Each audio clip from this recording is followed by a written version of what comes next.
എന്തുകൊണ്ട് ശബ്ദിക്കാൻ ആ ശബ്ദം ഉയരാത്തത്? ഇതാണ് നാം ചിന്തിക്കേണ്ട കാര്യം. അത്ര വലിയ ആത്മബന്ധത്തിൽ ഇവർ ആയിക്കഴിഞ്ഞിരിക്കുന്നു. സാധാരണഗതിയിലുള്ളൊരു അന്തരീക്ഷമല്ല ഇത്. ഇവിടെ മറ്റൊരു കാര്യം നാം ചിന്തിക്കേണ്ടതായിട്ടുണ്ട്. സാധാരണ ഏത് തെരഞ്ഞെടുപ്പിലും പ്രതിപക്ഷം നിലവിലുള്ള ഭരണത്തിനെതിരെ ഉന്നയിക്കുന്ന പ്രധാനപ്പെട്ടൊരു ചോദ്യമുണ്ട്. സ്വാഭാവികമാണത്. ഈ ജനങ്ങളെ ചൂണ്ടിക്കൊണ്ടാണ് ചോദിക്കുക, ഈ സർക്കാർ ജനങ്ങൾക്കും നാടിനും വേണ്ടി എന്തു ചെയ്തു? ഇതാണ് ഏത് കാലത്തും ഏത് തെരഞ്ഞെടുപ്പിലും പ്രതിപക്ഷം സർക്കാരിനെതിരെ ചോദിക്കുന്ന ചോദ്യം. നിങ്ങളാരെങ്കിലും ആ ചോദ്യം ഇത്തവണ കേട്ടോ?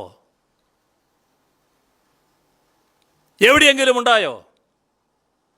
ഏതെങ്കിലും തെരഞ്ഞെടുപ്പ് പ്രചരണത്തിൽ ഇത്തരമൊരു ചോദ്യം ഉയരുന്നുണ്ടോ? എന്തേ? തെരഞ്ഞെടുപ്പിൽ ഞങ്ങൾ എതിർക്കുന്ന UDF BJP മാത്രമല്ല, ഒരുപാട് കാര്യങ്ങൾ പടച്ചുവിടാൻ ശ്രമിക്കുന്ന വലതുപക്ഷ മാധ്യമങ്ങളിൽ നിന്ന് ഈ ഒരു ഭാഗം നിങ്ങൾ ആരെങ്കിലും കേട്ടോ? എന്തുകൊണ്ടാണത്? ഇവിടെ ഈ പതിവ് ചോദ്യം എന്തുകൊണ്ട് ഉയരുന്നില്ല എന്ന ഭാഗം ഞാൻ പ്രത്യേകമായി വിശദീകരിക്കേണ്ടതില്ല. നിങ്ങൾ ഓരോരുത്തരുടെയും ജീവിത അനുഭവത്തിലുള്ള കാര്യങ്ങളാണത്. ഏറ്റവും ഒടുവിൽ നമ്മുടെ നാടും രാജ്യവും ദുരിതക്കയത്തിലായത് കോവിഡ് ബാധിച്ച് അതിൻ്റെ ഭാഗമായി ലോക്ക്ഡൗൺ വന്ന കാലത്തായിരുന്നു. കോവിഡിൻ്റെ ദുരിതകാലം. അപ്പോഴും കേരളം ഇന്ത്യക്ക് മാതൃകയായി നിൽക്കുന്നു, രാജ്യത്തിനും ലോകത്തിനും മാതൃകയായി നിൽക്കുന്നു. നാം വലിയ സമ്പത്തുള്ളവരല്ല, നമ്മുടെ ഖജനാവ് നിറഞ്ഞു കവിഞ്ഞൊഴുകുകയല്ല. പക്ഷേ പാവങ്ങളോട്, സാധാരണക്കാരോട് ഉള്ള പ്രതിബദ്ധത അത് നിറഞ്ഞു കവിഞ്ഞൊഴുകുന്നുണ്ട്. അതാണ് LDFൻ്റെ പ്രത്യേകത. അതിൻ്റെ ഭാഗമായി ഇവിടെ സൗജന്യ ടെസ്റ്റിംഗ്, സൗജന്യ ചികിത്സ, ലോക്ക്ഡൗൺ കാലത്ത് സൗജന്യ റേഷൻ, എല്ലാ മാസവും സൗജന്യമായ ഭക്ഷ്യക്കിറ്റുകൾ, വിഷമം അനുഭവിക്കുന്ന വിഭാഗങ്ങൾക്ക് നൽകിയ പ്രത്യേക ആശ്വാസ സഹായങ്ങൾ, വർദ്ധിപ്പിച്ച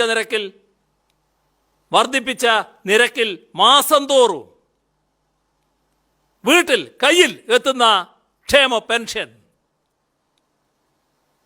ഇതെല്ലാം നമ്മുടെ നാട്ടിലെ ജനങ്ങളുടെ അനുഭവമാണ്. നിങ്ങൾ ഓരോരുത്തരുടെയും അനുഭവമാണ്.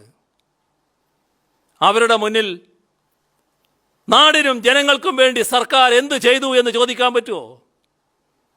അതോടൊപ്പം സ്കൂളുകൾ, ആശുപത്രികൾ, പരമ്പരാഗത വ്യവസായങ്ങൾ, റോഡുകൾ, സ്റ്റേഡിയങ്ങൾ, പാലങ്ങൾ, ഇങ്ങനെ ഒരുപാട് മേഖലകൾ പ്രകടമായ അഭൂതപൂർവമായ മാറ്റം. അതാണ് ഈ കേരളം സാക്ഷ്യം വഹിച്ചുകൊണ്ടിരിക്കുന്നത്. അതിനോടൊപ്പം പശ്ചാത്തല സൗകര്യമൊരുക്കാൻ കിഫ്ബി, അതിൻ്റെ ഭാഗമായി ഉയർന്നു വരേണ്ട വിവിധ പ്രോജക്റ്റുകളെ സഹായിക്കാനും പിന്താങ്ങാനും ഇതാ കേരള ബാങ്ക്. ഇതെല്ലാം കണ്ട് വിഭ്രാന്തിയിലായ UDFും BJPയും സകലതിനെയും എതിർക്കുകയാണ്. എന്തിനെയൊക്കെ കാണുന്നോ, കണ്ണിൽ കാണുന്ന മുഴുവൻ കാര്യങ്ങളെയും എതിർക്കാൻ തയ്യാറാവുകയാണ്. അവർക്കൊരാലോചന മാത്രമേ ഉള്ളൂ: കേരളത്തിൻ്റെ വികസനത്തിന് എങ്ങനെ തടയിടാനാകും. ഇതാണ് അവർ ചിന്തിച്ചുകൊണ്ടിരിക്കുന്നത്.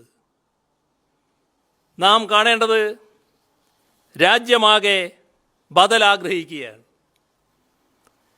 ഇന്ന് കേരളത്തിലെ ഏക ഇടതുപക്ഷ ഗവൺമെൻറ് ബദൽ നയമാണ് മുന്നോട്ട് വെക്കുന്നത്. ബദലിനായുള്ള പോരാട്ടം രാജ്യത്താകെ ഇടതുപക്ഷമാണ് നേതൃത്വം നൽകുന്നത്.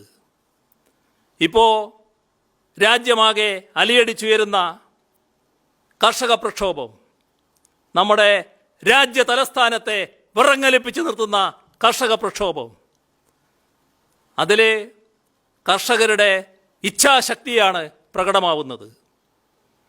നവംബർ 26-ന് 25 കോടി തൊഴിലാളികൾ അണിനിരന്ന പണിമുടക്കാണ് രാജ്യത്ത് നടന്നത്. അപ്പോൾ നാം കാണേണ്ടത് ജനാധിപത്യത്തെ ക്ഷയിപ്പിക്കുന്ന, മതനിരപേക്ഷതയെ വെല്ലുവിളിക്കുന്ന, ഭരണഘടനയെ അട്ടിമറിക്കുന്ന, അവകാശങ്ങൾ ഇല്ലാതാക്കുന്ന, പൊതുസ്ഥാപനങ്ങളെ വിറ്റഴിക്കുന്ന ശക്തികളെ ചെറുക്കുന്നത് നമ്മുടെ രാജ്യത്ത് തൊഴിലാളികളും കർഷകരുമാണ്. അവരുടെ പ്രതിനിധികളാണ് LDF സ്ഥാനാർത്ഥികൾ. ഇതാണ് നാം തിരിച്ചറിയേണ്ട ഒരു കാര്യം. ഈ സംസ്ഥാനത്ത് UDF അനുദിനം ശോഷിച്ചു പോവുകയാണ്. എന്നാൽ LDF കഴിഞ്ഞ തെരഞ്ഞെടുപ്പ് നേരിട്ട സാഹചര്യമല്ല ഇപ്പോഴുള്ളത്. വ്യക്തമായ രാഷ്ട്രീയ നിലപാടുകളുടെ ഭാഗമായി വലിയ മുന്നേറ്റം. LDFന്റെ ജനകീയ അടിത്തറ വിപുലമായിരിക്കുന്നു. കുറച്ച് നേരത്തെ തന്നെ LJD LDFനോടൊപ്പം വരികയുണ്ടായി. ഇപ്പോൾ കേരള കോൺഗ്രസ് M LDFൽ അണിചേർന്നു. നാടിൻ്റെ താൽപ്പര്യം സംരക്ഷിക്കാൻ LDFനോടൊപ്പം അണിചേരാനാണ് എല്ലാവരും തയ്യാറെടുക്കുന്നത്. വ്യത്യസ്ത രാഷ്ട്രീയ പാർട്ടികളുടെ അണികളിൽപ്പെട്ടവർ, നേരത്തെ അവർക്ക് വോട്ട് ചെയ്തവർ, അവരെല്ലാം മാറി ചിന്തിക്കുന്ന അവസ്ഥ. LDF ആണ് തങ്ങളുടെ കാര്യം നോക്കുന്നത്, തങ്ങൾക്ക് വേണ്ടി നിലകൊള്ളുന്നത്. എന്തിന് ഞങ്ങൾ LDFനെതിരെ നിൽക്കണം എന്ന് ചിന്തിക്കുന്ന അനേക ലക്ഷം ആളുകൾ ഈ കേരളത്തിൽ ഉണ്ട് എന്നതാണ് വസ്തുത. അതുകൊണ്ട് തന്നെ ഈ തെരഞ്ഞെടുപ്പ് LDFന്റെ വൻപിച്ച വിജയക്കൊടി പാറിപ്പിക്കുന്ന തെരഞ്ഞെടുപ്പായിരിക്കും. നിങ്ങളെല്ലാവരും അതിനോടൊപ്പം അണിനിരക്കുക.